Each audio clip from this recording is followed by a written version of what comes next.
Good evening बच्चों। आज हम 10th क्लास का एक टॉपिक लेकर आए जो कि आपके 12th क्लास के अंदर भी है, ओम का नियम। ये बहुत सारे बच्चों ने 10th में पढ़ा होगा, जो बच्चे भी 12th क्लास में है।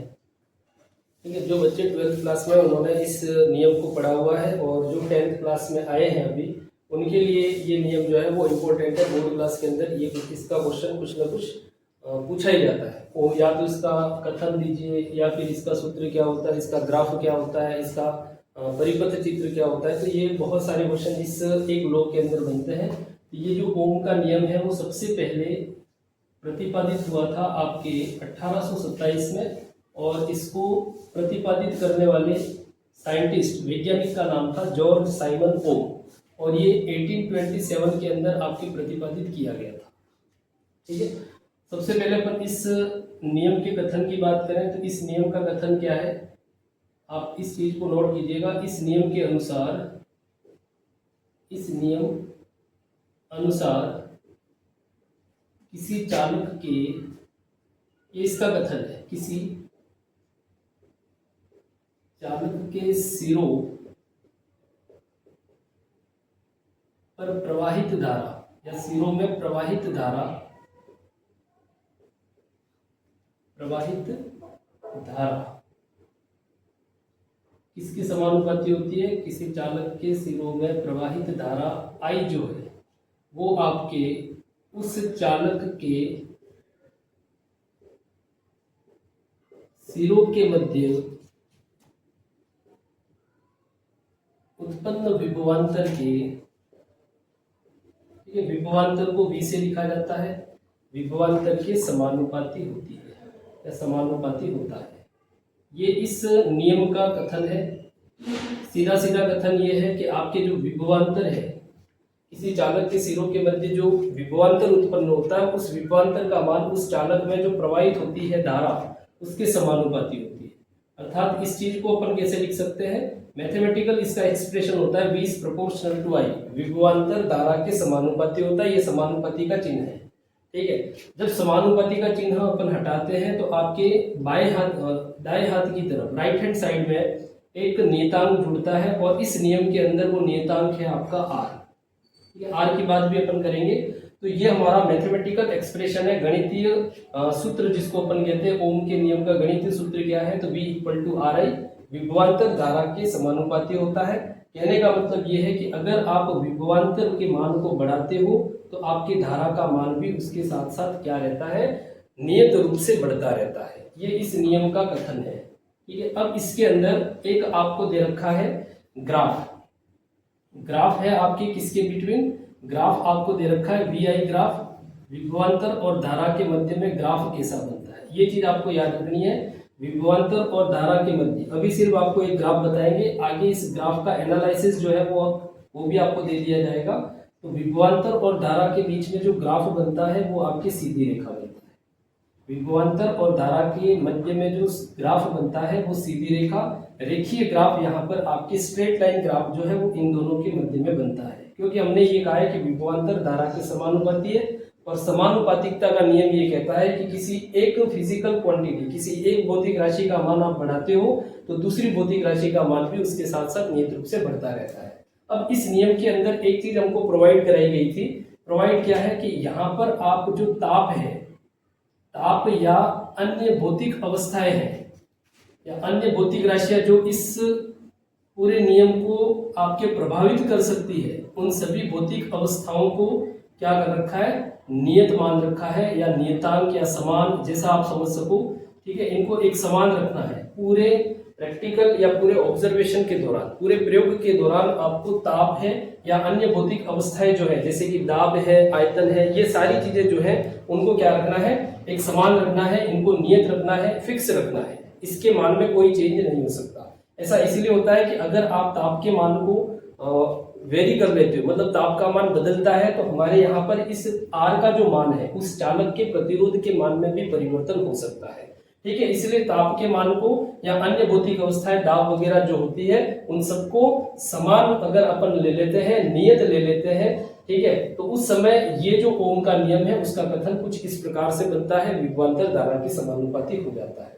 ठीक है, तो ये आपकी स्टेटमेंट है ओम के नियम का। इस नियम को 1827 में सबसे पहले प्रतिपादित किया था साइमन ओम ने। अब अपन बात करते हैं इस नियम का जो गणितीय विश्लेषण हमने जो दे रखा है, जो गणितीय सूत्र इसका दे रखा है V = RI, उसकी अपन थोड़ी सी बात कर लेते हैं। और ग्राफ की जो स्लोप होती है, उसकी प्रवणता जो है वो कैसे ज्ञात की जा सकती है, वो भी आपको यहाँ पर सिखाया जाएगा। ठीक है, 10th क्लास के बच्चों के लिए ये बहुत ही इंपॉर्टेंट चीज है, क्योंकि 10th क्लास में ओम का नियम जो है वो एक इंपॉर्टेंट टॉपिक के रूप में माना गया है। ठीक है, तो हमारा सबसे पहले इसका कथन जो आया, उस कथन के अनुसार हमारा जो फॉर्मूला बना वो था V ∝ I, V = RI। ठीक है, ये हमारे गणितीय सूत्र हो गए, किसके, ओम के नियम का गणितीय सूत्र बन गया V = RI। हमने अभी एक ग्राफ बनाया था V वर्सेस I, तो ये ग्राफ कुछ हमारा ऐसा बना था लीनियर, जिसको अपन कहते हैं रेखीय ग्राफ बनता है, सीधी रेखा ग्राफ बनता है V और I के बिटवीन। ठीक है, चलिए अब थोड़ी सी बात अपन यहाँ पर कर लेते हैं, किसकी, V और I की बात कर लेते हैं। V का मतलब क्या होता है बच्चों, V का मतलब होता है विभवांतर, और I का मतलब होता है आपके विद्युत धारा। विद्युत धारा का मतलब क्या होता है, इलेक्ट्रॉनों के प्रवाह की दर, या फिर आप इसको ऐसे समझ सकते हो, आवेशों के प्रवाह की दर। इलेक्ट्रॉनों के प्रवाह की दर जो होती है उसको अपन क्या कहते हैं, इलेक्ट्रॉनों के प्रवाह दर को हम क्या कहते हैं, विद्युत धारा कहते हैं। विद्युत धारा जो है वो आपकी एक अदिश राशि है, इतना याद रखना इसको भी, ये आपकी एक अदिश राशि है। ठीक है, उसके बाद विद्युत धारा जो होती है उसका सूत्र लिखा जाता है I = आवेश बटा समय Q/T। ठीक है, Q का मतलब आवेश होता है, T का मतलब समय होता है। उसके बाद इसका SI मात्रक अपन बताएं तो इसका SI मात्रक क्या होता है, विद्युत धारा का SI मात्रक होता है एम्पियर। इसको AMP या फिर आप A भी लिख सकते हो इसको। ठीक है, और इसको कुछ इस प्रकार से भी लिखा जा सकता है हिंदी में, एम्पियर। ठीक है, तो एम्पियर इसका SI मात्रक है। और अगर आपको इससे ज्यादा और कुछ पूछा जाए तो ये भी है इसके अंदर कि 1 एम्पियर करंट की वैल्यू किसके इक्वल होती है, तो 1 एम्पियर करंट 1 कूलाम पर 1 सेकेंड, मतलब 1 कूलाम चार्ज 1 सेकेंड में, या 1 सेकेंड में 1 कूलाम चार्ज अगर अपन फ्लो कराते हैं, ठीक है, तो उस टाइम हमारा करंट कितना बनता है, 1 एम्पियर। जब चार्ज की वैल्यू 1 कूलाम हो, समय का मान 1 सेकेंड हो, तो उस समय हमारा करंट उस चालक के अंदर कितना फ्लो करता है, कितना प्रवाहित होता है, 1 एम्पियर करंट जो है वो प्रवाहित होता है। अब अपन बात करते हैं विभवांतर की। विभवांतर की एक सीधी सी परिभाषा है, किसी चालक में किन्हीं दो बिंदुओं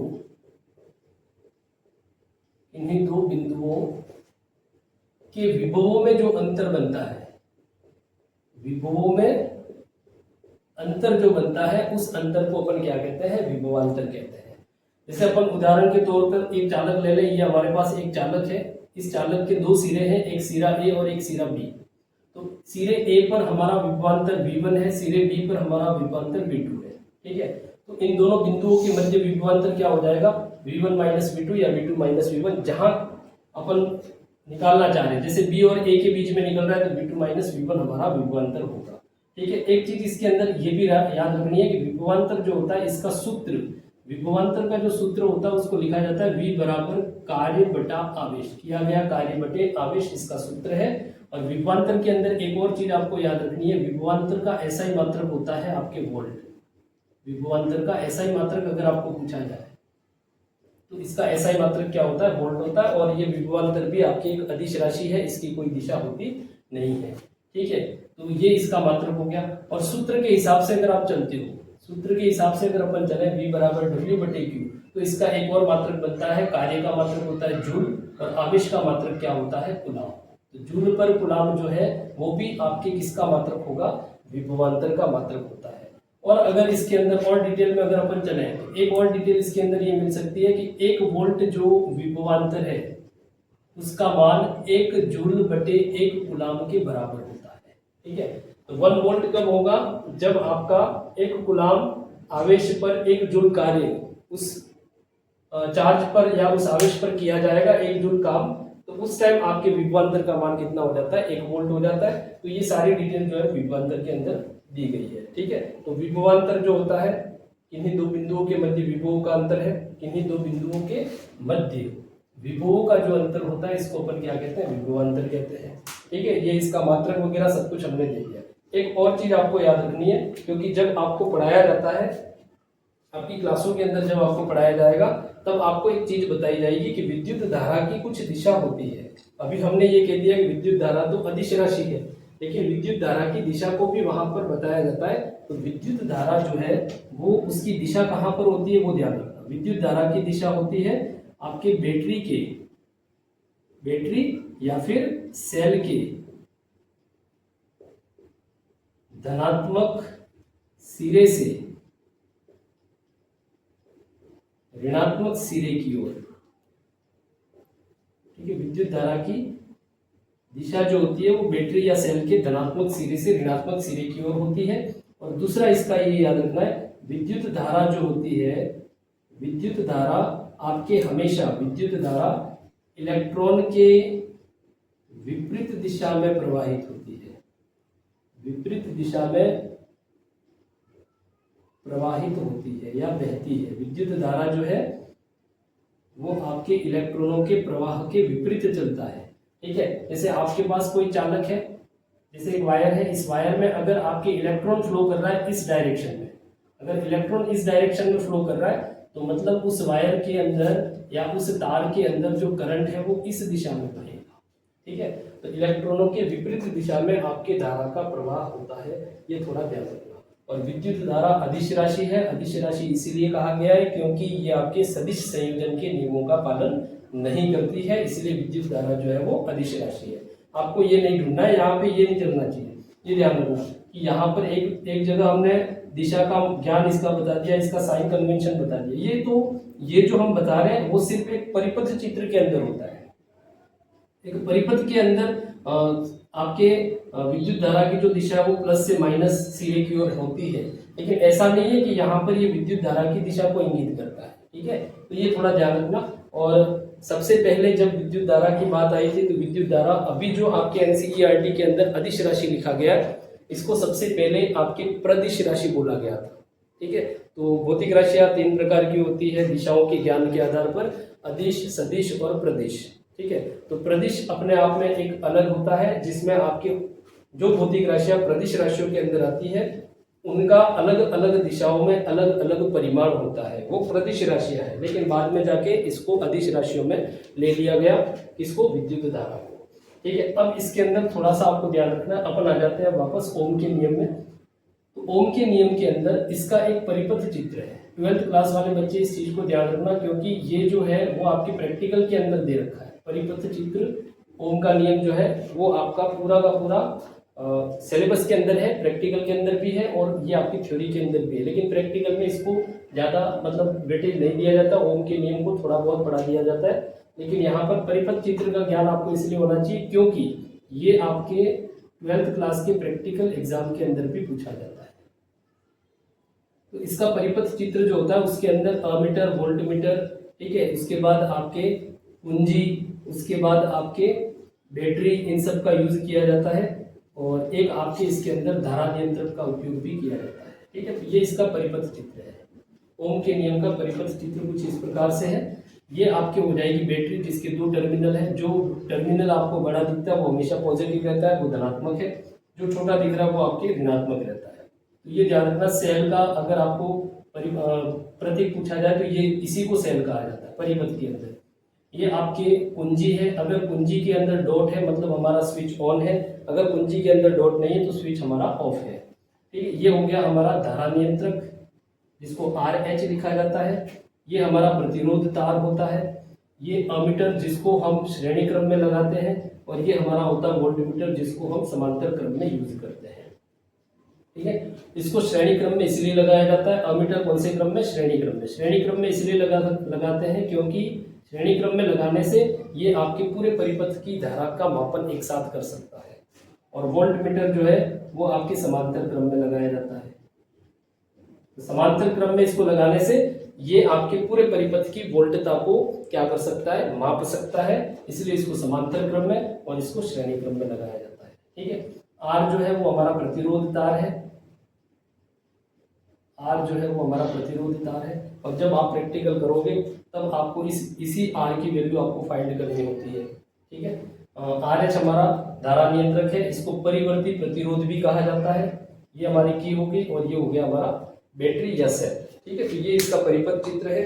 हम पूरे प्रैक्टिकल के अंदर नहीं जाएंगे, अभी सिर्फ आपको इतना बताया कि इसका जो परिपथ जो सर्किट डायग्राम जो होता है उसका जो अरेंजमेंट है कुछ इस प्रकार से रहता है। ठीक है, चलिए अब आगे चलते हैं अपन। जो ग्राफ हमने पीछे पढ़ा था उसी ग्राफ की प्रवणता कैसे निकाली जाती है उसकी बात अपन कर लेते हैं, फिर प्रतिरोध वगैरह की बात करेंगे अपन। तो ये ग्राफ बना हुआ है और ये ग्राफ जो है V और I के बीच में बना हुआ है और इस ग्राफ को बोला जाता है VI ग्राफ या आलेख। VI ग्राफ या इसको क्या बोलते हैं, VI आलेख बोलते हैं। ठीक है, V जो होता है वो हमारे किस में रहेगा, यहाँ पर वोल्ट में रहेगा, और I जो है वो हमारे किस में रहेगा, एम्पियर में रहेगा। ठीक है, अब ये जो ग्राफ बना वो एक सीधी रेखा बना। तो एक चीज याद रखना, जब आप किसी सीधी रेखा का या एक रेखीय ग्राफ का प्रवणता ज्ञात करते हो तो रेखीय ग्राफ की प्रवणता सदैव एक समान रहती है। सबसे पहली बात इसके अंदर ये याद रखनी, अभी अपन निकालेंगे, सदैव एक समान होती है या एक समान रहती है। ठीक है, जब भी आपका ग्राफ एक सीधी रेखा है, लीनियर है, स्ट्रेट लाइन है, तब आपका जो ग्राफ बन रहा है उस ग्राफ की प्रवणता को इंग्लिश में स्लोप बोला जाता है। ये हमेशा एक समान रहती है, ये कभी भी किसी भी पॉइंट पे बदलती नहीं है। जैसे ये ग्राफ बना यहाँ से यहाँ तक, तो इसकी जो प्रवणता है उसमें कोई चेंज नहीं। प्रवणता का मतलब एक तरह से एंगल मान सकते हो आप इसको, कि ये एंगल जो है वो आपका बदल नहीं रहा है। ठीक है, तो प्रवणता आपके इस रेखीय ग्राफ की क्या रहती है, एक समान होती है। अब इसके अंदर एक चीज आपको ये याद रखनी है, प्रवणता का मतलब होता है m। प्रवणता को m से लिखा जाता है और m का मतलब होता है, जब आपको m निकालना है मतलब आप किसकी वैल्यू निकालोगे, tan थीटा की वैल्यू निकालोगे, और tan थीटा जो है उसी को हम क्या कहते हैं, प्रवणता कहते हैं। अब tan थीटा का फॉर्मूला होता है लाल बटे कक्का से अगर आप जा रहे हो तो tan थीटा का फॉर्मूला होता है आपके क्या होगा, लंब बटे आधार। ठीक है, अगर आप लाल बटे कक्का का ज्ञान रखते हो तो यहां से आपको पता लग जाएगा साइन कोस टेन।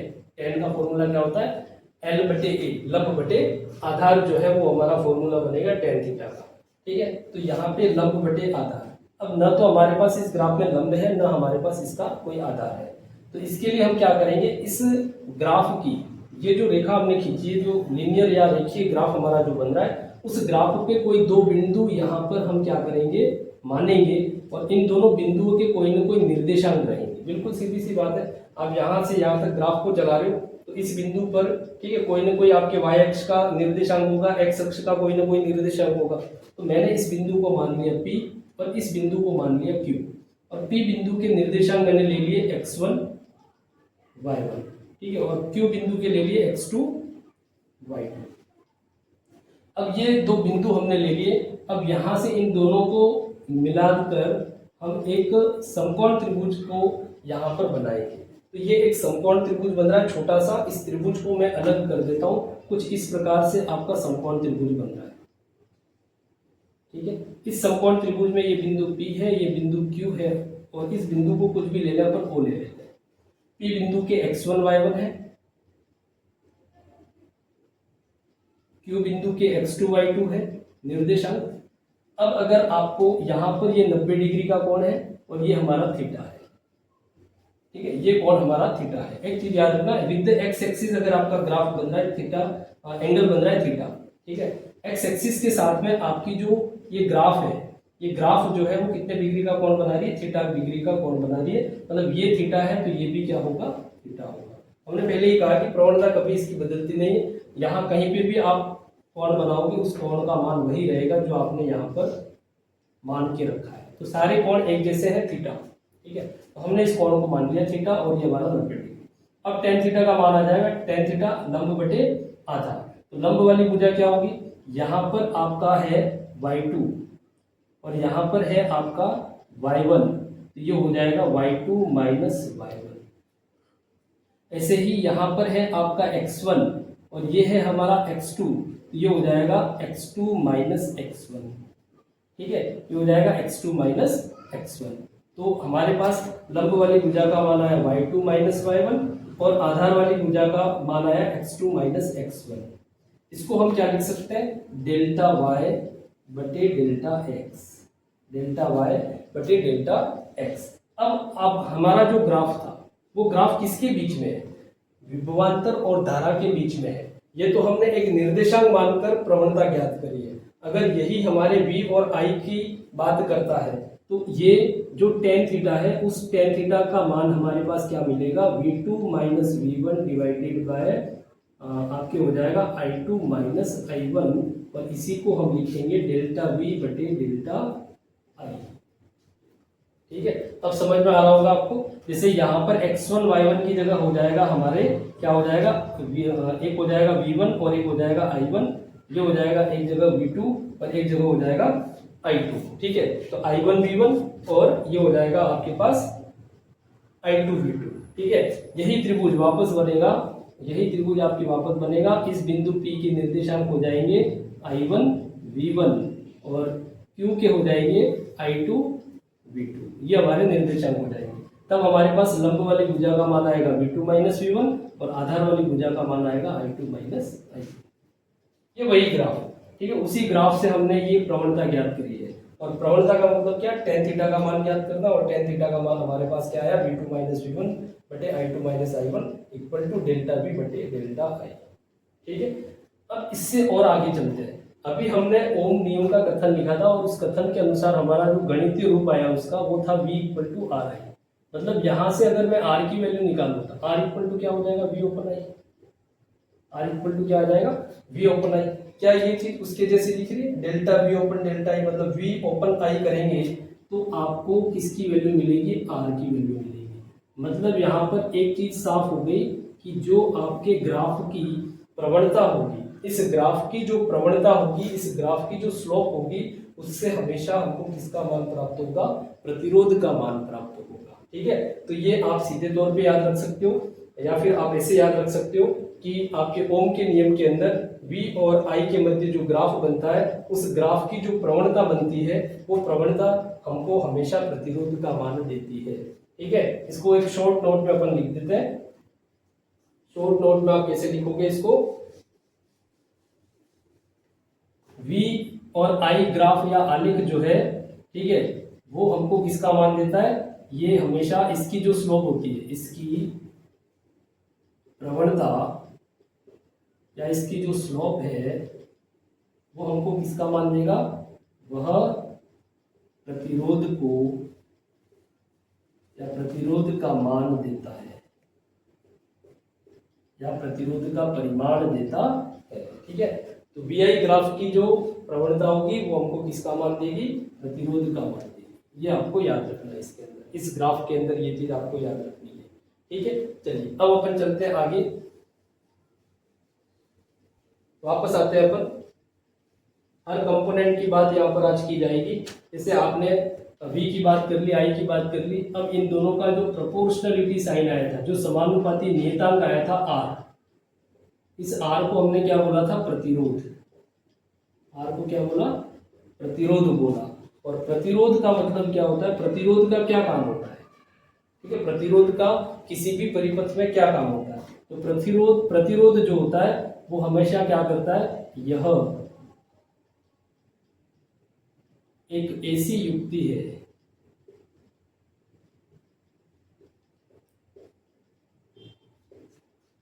जो चालक में धारा प्रवाह के मार्ग में रुकावट उत्पन्न करती है। ठीक है, प्रतिरोध का काम क्या है, किसी भी चालक में या किसी भी चालक या किसी भी परिपथ में अगर इस प्रतिरोध का उपयोग किया जा रहा है तो इस प्रतिरोध का उपयोग करने का मतलब ये है कि वो उस परिपथ के अंदर या उस चालक के अंदर धारा के प्रवाह को क्या करता है, रोकने का काम करता है, उसको कम करने का काम करता है। ठीक है, तो ये थोड़ा ध्यान रखना। अगर हम प्रतिरोध का मान बढ़ाएंगे तो तो उस चालक में धारा का प्रवाह जो है वो बहुत धीमा हो जाएगा। और अगर प्रतिरोध का मान कम हो रहा है मतलब धारा का प्रवाह आपका आसान बन जाता है। ठीक है, तो प्रतिरोध जो है वो धारा के प्रवाह को क्या करता है, रोकने का काम करता है, या धारा प्रवाह में बाधा उत्पन्न करने का काम किसका है, प्रतिरोध का है। प्रतिरोध का सूत्र आप यहाँ से निकाल सकते हो। प्रतिरोध का एक सूत्र तो हमारे पास मिल गया, R is equal to V upon I. एक तो ये सूत्र आप ओम के नियम से लिख सकते हो कि प्रतिरोध का सूत्र R is equal to V upon I होता है। उसके बाद प्रतिरोध का एसआई मात्रक, प्रतिरोध का एसआई मात्रक होता है ओम। ठीक है, और इस ओम का प्रतीक ऐसा होता है। ठीक है, तो ये होता है प्रतिरोध का आपके एसआई मात्रक ओम होता है। अगर सूत्र के हिसाब से चले, सूत्र के हिसाब से अगर आप चलोगे तो V का मतलब विभवांतर, और विभवांतर का मात्रक क्या होता है, वोल्ट, और धारा का मात्रक क्या होता है, एम्पियर। तो वोल्ट पर एम्पियर भी आपके प्रतिरोध का मात्रक हो सकता है। उसके बाद इसके अंदर एक चीज ये याद रखनी है कि एक ओम प्रतिरोध 1 वोल्ट बटे 1 एम्पियर धारा के तुल्य होता है। 1 वोल्ट बटे 1 एम्पियर का मतलब क्या कि आपका प्रतिरोध कितना होगा उस समय, 1 ओम होगा। ठीक है, उस समय आपकी प्रतिरोध का मान कितना होगा, 1 ओम होगा। तो ये आपके प्रतिरोध है। प्रतिरोध एक ऐसी युक्ति है जो आपके चालक में धारा के प्रवाह को रोकने का काम करती है। चलिए अब हम चलते हैं आगे कि ये जो प्रतिरोध है वो किस पर निर्भर करता है। प्रतिरोध की निर्भरता, किसी भी चालक का जो प्रतिरोध है वो किस पर निर्भर करता है, प्रतिरोध की निर्भरता क्या है। प्रतिरोधक भी लिखते हैं इसको। ठीक है, प्रतिरोधक भी इसी को लिखा जाता है। तो प्रतिरोध 2 बातों पर निर्भर करता है, अपन शॉर्ट में इस चीज को लिख देते हैं।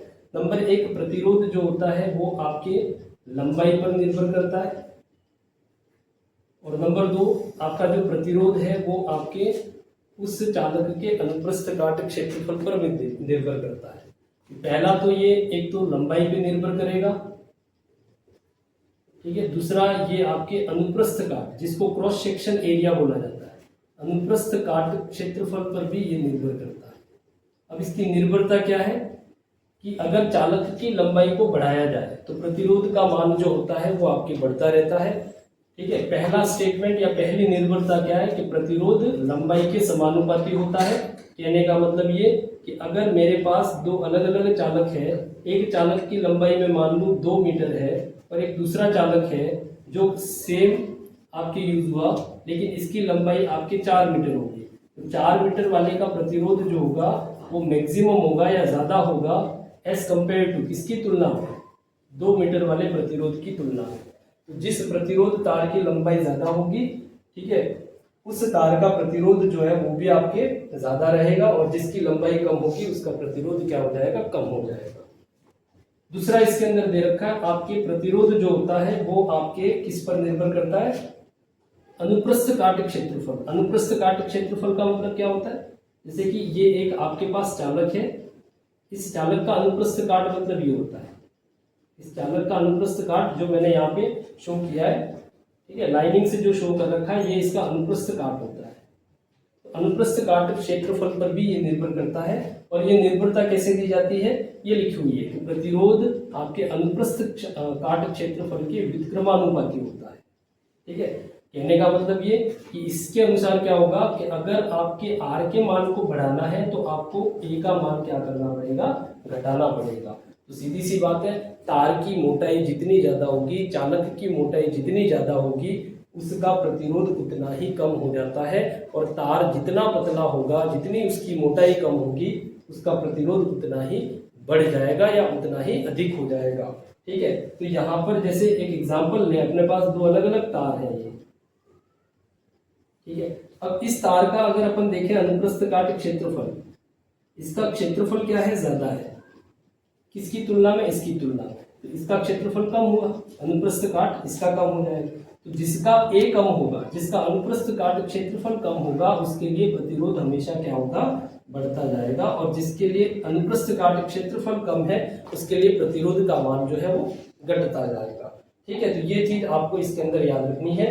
अब मैं इन दोनों आपकी जो निर्भरताएं हैं या ये दोनों स्टेटमेंट जो हमने कहे कि प्रतिरोध जो है वो लंबाई के समानुपाती होता है, प्रतिरोध जो है वो आपके अनुप्रस्थ काट क्षेत्रफल के व्युत्क्रमानुपाती होता है। अगर मैं इन दोनों को मिला दूं, देखिए अब एक गजब का आपके पास यहाँ पर एक और भौतिक राशि आएगी जिसका नाम होता है प्रतिरोधकता। और प्रतिरोधकता कब बनती है? जब इन दोनों को मिला देते हैं।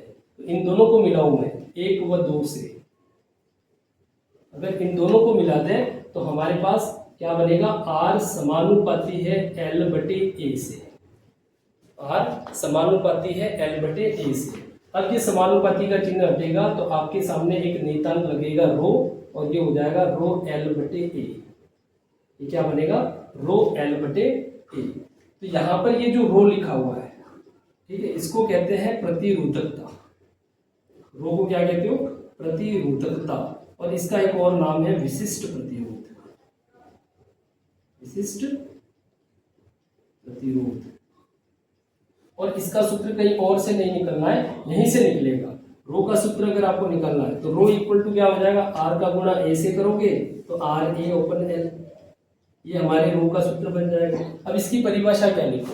तो प्रति एकांक लंबाई, ठीक है, किसी चालक की प्रति एकांक लंबाई में प्रतिरोध एवं उसके अनुप्रस्थ काट क्षेत्रफल का जो गुणनफल होगा उसको अपन क्या कहेंगे? उस चालक की प्रतिरोधकता कहेंगे। फिर से रिपीट कर रहा हूं, किसी चालक की प्रति एकांक लंबाई में प्रतिरोध एवं उसके अनुप्रस्थ काट क्षेत्रफल का जो गुणनफल होगा उसी को अपन क्या कहेंगे? प्रतिरोधकता कहेंगे। और प्रतिरोधकता का एसआई मात्रक क्या होता है? प्रतिरोधकता का एसआई मात्रक होता है आपके ओम इंटू मीटर। प्रतिरोधकता का एसआई मात्रक क्या होता है? Ohm into metre. दूसरी बात, यहाँ पर आपके प्रतिरोध कहो या प्रतिरोधकता कहो, रो और आर ये दोनों ताप पर निर्भर करते हैं। अगर हम ताप के मान को कम या ज्यादा करते हैं तो आपके आर का मान भी घट या बढ़ सकता है और रो का मान भी घट या बढ़ सकता है। अलग अलग प्रकार के पदार्थ होते हैं, अलग अलग प्रकार के मटेरियल होते हैं, उसके आधार पर प्रतिरोध और आपके प्रतिरोधकता की ताप पर निर्भरता दी गई है। ठीक है, तो रो के लिए ये हो गया R A upon L, SI मात्रक इसका क्या हो जाएगा? Ohm into metre. और ये हो गई हमारे प्रतिरोध की निर्भरता, किस किस पर ये निर्भर करता है, ये सारी चीजें हमने आपको बता दी यहाँ पर। अब अपन आगे चलते हैं, इन्हीं प्रतिरोध और प्रतिरोधकता को एक साथ लेकर दो और भौतिक राशियों को अपन परिभाषित कर देते हैं। जैसे कि हमने एक प्रतिरोध की बात करी, प्रतिरोध को हम किससे लिखते हैं? आर से। तो प्रतिरोध का व्युत्क्रम जो होता है उसको कहते हैं चालकत्व, ठीक है। और प्रतिरोधकता का जो व्युत्क्रम होता है, प्रतिरोधकता का जो व्युत्क्रम होगा उसको हम कहेंगे चालकता, विद्युत चालकता, विद्युत चालकत्व, ठीक है, ये वही नाम है, चालकत्व और चालकता। चालकता को सिग्मा लिखा जाता है, ये आधा न जैसा आपको दिख रहा है, इसको अपन सिग्मा कहते हैं, ठीक है। और चालकत्व को एक्स या कैपिटल जी से भी लिखते थे पहले, अभी एक्स से लिखते हैं इसको, ठीक है। तो चालकत्व को एक्स से और चालकता को सिग्मा से लिखते हैं। अब इस चालकत्व का एसआई मात्रक क्या हो जाएगा? इसका एसआई मात्रक होगा, जैसे कि प्रतिरोध का मात्रक था ओम, तो चालकत्व का मात्रक हो जाएगा ओम इनवर्स, मतलब ओम का उल्टा, महो लिख सकते हो इसको, ठीक है। चालकत्व का एसआई मात्रक, जैसे प्रतिरोधकता का ओम इंटू मीटर, इसका ओम इंटू मीटर इस पूरे की घात -1, मतलब ओम मीटर होल इनवर्स, ये इसका एसआई मात्रक होता है। तो ये आपके चालकत्व और चालकता, ठीक है। अब बात करते हैं, तो ये सारी चीजें आपके ओम के नियम के अंदर दी गई थी, जिसको हमने एक एक करके आपको सारी चीजें बताई है। और एक लास्ट अपन इसके अंदर ले लेते हैं, क्योंकि इसके बाद आपके प्रतिरोधकों का संयोजन हो जाएगा, जिसको अपन सेकेंड लेक्चर के अंदर लाएंगे। हमने हिंदी मीडियम का भी अब शुरू कर दिया है, ठीक है, बच्चों के रिक्वायरमेंट पे कि हिंदी मीडियम और इंग्लिश मीडियम दोनों को हम एक साथ चलाएंगे और कोशिश करेंगे कि आपको प्रतिदिन दोनों का एक एक वीडियो मिल जाए, ठीक है। तो यहाँ पर एक लास्ट अपन बता देते हैं ओम नियम की सीमाएं। भाई हर चीज की कोई न कोई सीमाएं होंगी, उसके कोई ना कोई लाभ या उसकी कोई ना कोई हानियां होंगी, ठीक है, एडवांटेज डिसएडवांटेज कुछ ना कुछ तो रहती है। तो सीमाएं इसके अंदर क्या है कि ये ओम का नियम कहाँ काम कर सकता है और कहाँ काम नहीं करेगा, कहाँ लागू पड़ता है कहाँ लागू नहीं पड़ता है, यही इसकी सीमाएं हैं। तो पहली सीमा ये है कि ये आपके रेखीय तत्वों पर लागू होता है,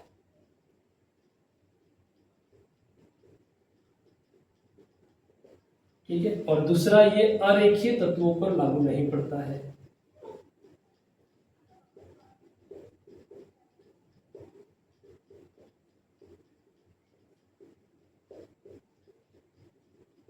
ठीक है, फिजिक्स की भौतिक विज्ञान की भाषा में रेखीय तत्व मतलब ओमीय चालक, अरेखीय तत्व मतलब अनओमीय चालक। बिल्कुल शॉर्ट में आपको बताएंगे क्योंकि 10th क्लास के अंदर इतना डिटेल नहीं दे रखा है, 12th में बने हैं, लेकिन यहाँ पर अपना जितना 10th वाले बच्चे इस चीज़ को ग्रहण कर सके उतना ही अपन बताएंगे, क्योंकि 12th वाले बच्चे तो ये चीज़ उनके लिए नॉर्मल है, ओमीय अनओमीय, ठीक है। तो ओमीय चालक का मतलब क्या होता है? ओमीय चालक का मतलब होता है कि जो चालक आपके ओम के नियम की पालना करते हैं, सीधी सी परिभाषा इसकी। ओमीय चालक का मतलब जो चालक आपके ओम के नियम की पालना कर सकते हैं या पालना करते हैं वो सारे ओमीय चालक हैं, और जो ओम के नियम की पालना नहीं करते हैं वो सारे अनओमीय चालक होते हैं। अब ओमीय चालक की बात करें तो इसके एग्जाम्पल आप थोड़े से याद रखना। एक तो होगा आपके कॉपर, ठीक है, उसके बाद एक आपके हो जाएगा एजी, ठीक है। तो लगभग धातुएं जो होती है वो सारे ओमीय चालक के अंदर आती है, कुछ कुछ को छोड़कर, ठीक है। और अनओमीय चालक जो है उसके अंदर आपके डायोड आ जाएगा, आपके ट्रांजिस्टर आ जाएगा, ठीक है। डायोड में भी सेमीकंडक्टर डायोड, वैक्यूम डायोड, निर्वात डायोड, ये सारे जो है वो आपके अनओमीय चालक है। और ओमीय चालक जिसमें सीयू, एजी, ठीक है, एसआई वगैरह जो है वो सारे ओमीय चालक। ओमीय चालक का मतलब जो ओम के नियम की पालना करते हैं, और अनओमीय चालक का मतलब क्या होता है? जो ओम के नियम की पालना नहीं करते हैं वो सारे अनओमीय चालक कहलाते हैं। एग्जाम्पल आपको मैंने दे दिए हैं। कहाँ पर ये लागू पड़ता है? रेखीय तत्वों पर ओम का नियम लागू पड़ता है, और कहाँ पर लागू नहीं पड़ता है? तो ये अरेखीय तत्वों पर लागू नहीं पड़ता है। ओम के नियम को सबसे ज्यादा सर्किट के अंदर यूज किया जाता है, परिपथ चित्रों के अंदर, ठीक है। किसी भी परिपथ को डिजाइन करना है तो उस समय आपके ओम के नियम का उपयोग किया जाता है, ठीक है। उसके बाद आपके ओवरलोड जो होता है उसको भी मेंटेन करने के लिए ओम के नियम से ही वहां पर धारा है, ठीक है, विभवांतर है, उन सब की गणना जो है ओवरलोड के लिए, तो उस सब के लिए आपके ओम के नियम का उपयोग किया जाता है, ठीक है। तो आशा करते हैं आपको ये पूरा टॉपिक ओम के नियम का समझ में आया होगा, ठीक है। कल अपन फिर से मिलेंगे प्रतिरोधकों के संयोजन से, ठीक है। धन्यवाद।